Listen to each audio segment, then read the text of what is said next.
Hi అండి, welcome back to our channel Sandhya Sandy blogs. నాకు ఎందుకో ఒకటి చెప్పుకోవాలనిపించింది. నిజంగా వాళ్ళే కదా అండి గ్రేట్. ఎవరనుకుంటున్నారు? మొత్తం వీడియో మొత్తం చూడండి, మీకే తెలుస్తుంది.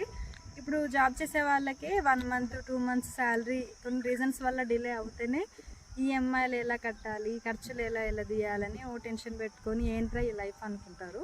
మరి చదువుదామనే లోపే కుటుంబ పరిస్థితులకు లొంగి రోజువారీ ఖర్చుల కోసమని 200-300 వచ్చే పని కోసం వెళ్ళి వాళ్ళ ఖర్చుని ఎల్లదీయడంలోనే వాళ్ళ ఏజ్ సగం అయిపోతుంది. తీరా చూస్తే వెనకేం వేసుకోరు, చదువుదామంటే టైము ఉండదు, వీలు ఉండదు. సరే అని సర్దుకుపోయి ఎప్పుడు వస్తుందా, ఎప్పుడు పని వస్తుందా అని దానికోసం వెయిట్ చేస్తూ వచ్చే ఆ 200-300ని తనకంటూ ఖర్చు పెట్టుకోకుండా, తనకంటూ కొన్ని ఆశలు కోరికలు ఉంటాయన్న విషయం మర్చిపోయి తన కుటుంబానికే మొత్తం ఆ డబ్బులు పెట్టుకుంటూ లైఫ్ లాంగ్ టెన్షన్ పెట్టుకుంటూనే మంచిగా స్ట్రాంగ్గా బతికేవాడే కదా అండి గ్రేట్ అంటే. ఏమంటారు?